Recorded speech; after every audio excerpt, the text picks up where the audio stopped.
Welcome to Sleepy Case Files, a place where quiet storytelling meets mysterious cases. Tonight, we slowly explore a story from the world of true crime. The year is 2016. The location is the Mediterranean island of Malta, a nation famous for its ancient history, heavily fortified cities, and dramatic coastlines. For 17-year-old Mike Mansholt, this picturesque destination became the site of a completely inexplicable tragedy. This case yields no clear answers, but it is saturated with dark anomalies, highly questionable police work, and a medical mystery that completely defies modern science. In July 2016, Mike, a teenager from Oldenburg, Germany, embarks on his first solo vacation. Malta is an ideal spot for him. Mike is highly adventurous, an avid climber, and incredibly physically fit. He arrives on July 8, 2016, with plans to stay for 14 days, fully intending to explore every corner of the rugged island. The morning of July 18, 2016, begins normally. Security footage captures Mike leaving the Astra Hotel in Slima at roughly 10 a.m. He rents a Lombardo mountain bike from a local shop and sets his sights on the Dingley Cliffs. These cliffs are the highest elevation point on the island, a sheer drop of roughly 253 meters straight down into the Mediterranean Sea. Mike travels light but is well prepared. He brings one blue backpack, his wallet, one smartphone, and one GoPro camera mounted to capture his adventure. He is wearing a pair of distinctive blue running shoes. He never makes it back to his hotel room. On July 22, 2016, Mike misses his scheduled flight back to Germany. The alarm is raised, and he is officially reported missing. For 8 agonizing days, his family, alongside local authorities and volunteers, scour the island in the blistering 35°C heat. Finally, on July 26, 2016, a search team makes a grim discovery. At the base of the Dingley Cliffs, resting on a rocky ledge roughly 29 meters below the top edge, they find Mike's lifeless body lying face down. His rented Lombardo bicycle is found resting peacefully just a few meters away. The local Maltese police quickly formulate a straightforward theory. They conclude Mike died from an accidental fall. They state he lost control of his bike, tumbled 29 meters off the cliff, and succumbed to massive trauma. The authorities are eager to stamp the file case closed, but the physical evidence at the scene shatters that official narrative entirely. When Mike's father, Bernd Mansholt, arrives in Malta, he expects to be grieving an accident. Instead, he is met with a bizarre collection of inconsistencies that immediately point toward a compromised investigation and a staged crime scene. First, the physics of the fall are entirely contradictory. If a muscular 17-year-old boy falls 29 meters, which equates to the height of a 10-story building, down a jagged, unforgiving rock face, the physical trauma to the human body would be catastrophic. Yet when preliminary examinations are done, a chilling fact emerges. Mike has no broken bones. There is not one single fracture in his body. His spine, his ribs, his limbs, and his skull are all absolutely intact.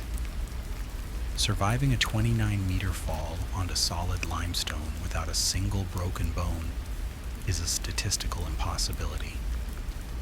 Second, the bicycle forensics refuse to align with the police theory.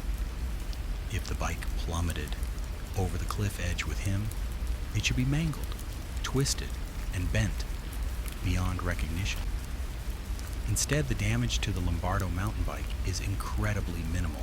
It has no structural damage. The frame is perfectly intact, the wheels are not bent, and it only bears minor surface scratches. It looks as though it was gently lowered or dropped from a height of maybe 1 or 2 meters, not 29. Third, the missing items create a glaring void. When police recover Mike's body, several crucial pieces of evidence are nowhere to be found. His blue backpack, missing. His smartphone and wallet, missing. His distinctive blue running shoes, completely missing. Strangely, despite his shoes being gone, the socks on his feet are relatively clean. How could a boy scramble around jagged rocks or fall down a cliffside without tearing or heavily soiling his socks? Most importantly, his GoPro camera is missing.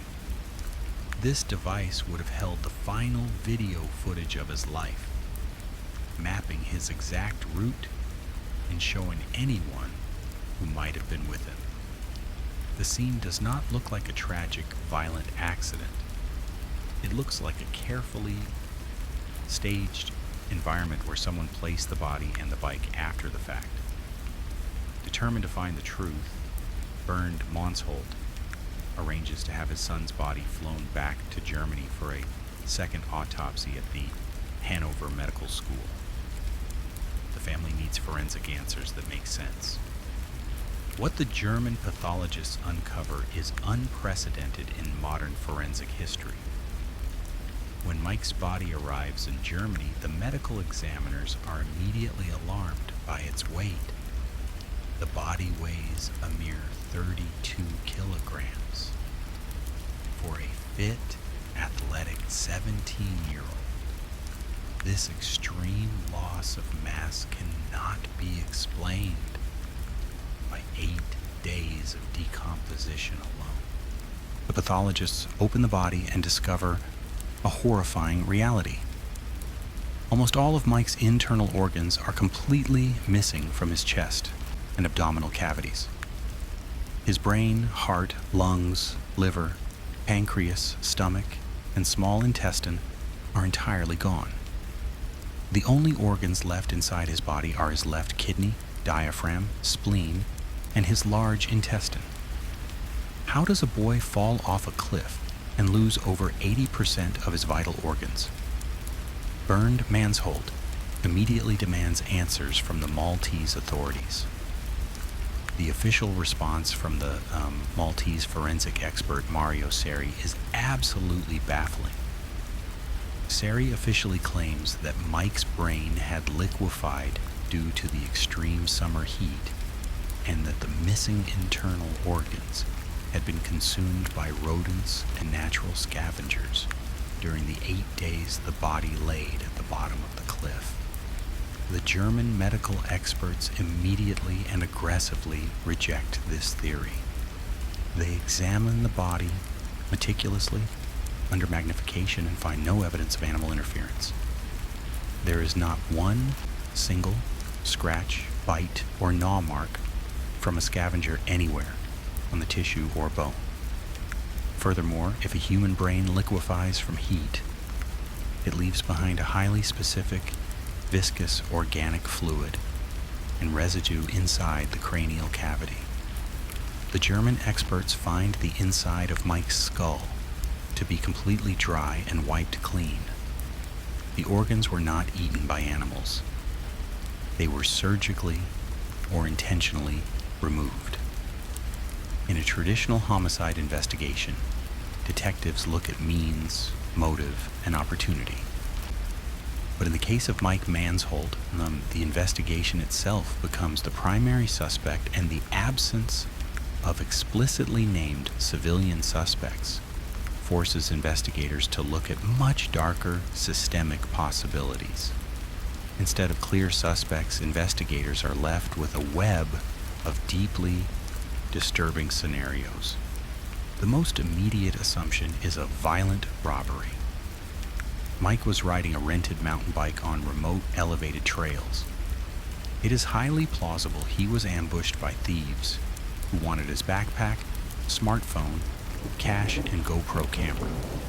In the ensuing struggle, his life was taken, and the attackers later transported and staged his body at the bottom of the Dingley Cliffs to simulate a tragic accident. However, while a staged robbery explains the missing items and the pristine condition of the bicycle, it completely fails to explain the medical nightmare of the missing internal organs. This glaring anatomical impossibility leads to a far more sinister speculation: illicit organ harvesting. Malta sits as a strategic Mediterranean hub, directly between North Africa and Southern Europe. Could a 17-year-old tourist have been targeted by a highly organized black market trafficking ring? The shockingly clean removal of his vital organs, devoid of any scavenger bite marks, strongly suggests a deliberate surgical intervention. Yet the logistics of this scenario are highly problematic. Illicit organ harvesting typically demands a living victim and immediate, highly controlled refrigeration to keep the extracted tissue viable for transplant, leaving a hollowed-out human body to bake in the 35-degree-Celsius Maltese sun for 8 days contradicts standard trafficking protocols. The only way this fits is if the organs were surgically extracted immediately upon his death elsewhere, and the empty shell of his body was dumped at the cliff much later. Because the logistical hurdles of organ trafficking are so high, forensic experts and the Mansholt family lean heavily toward a third, deeply unsettling reality: a massive, coordinated forensic cover-up.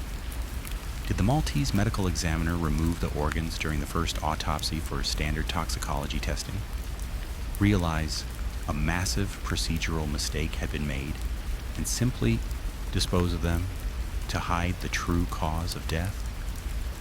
Toxins, poisons, and precise causes of death, like asphyxiation or blunt force trauma to specific tissues, are often heavily concentrated in the liver, the heart, and the brain. By completely removing these specific organs, the exact cause of death becomes scientifically undetermined forever.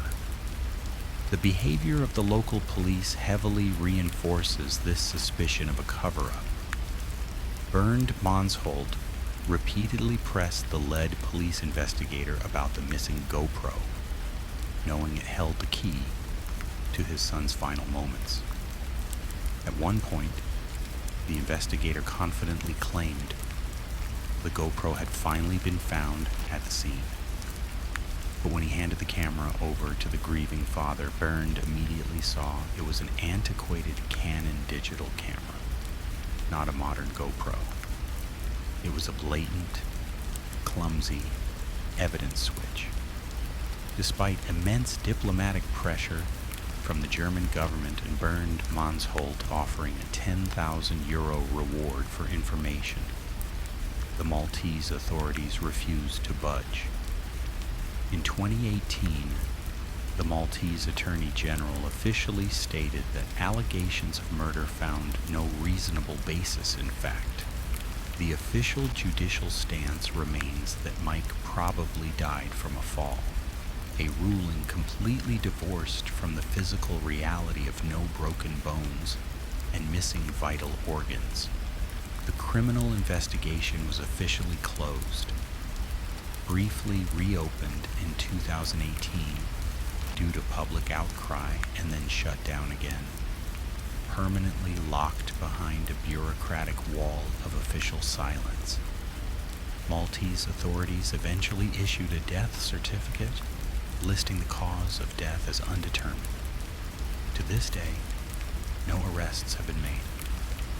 There are no named suspects.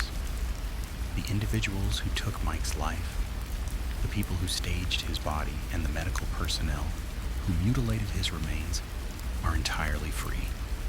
Bernd Mansholt sold his personal belongings to fund a relentless private investigation. hiring independent detectives and fighting tirelessly for his son. But the cliffs of Malta keep their dark secrets hidden. A 17-year-old boy went on an adventure and came back hollowed out, leaving behind a trail of unanswered questions. A haunting international mystery and a stark, terrifying reminder of how easily the truth can be erased.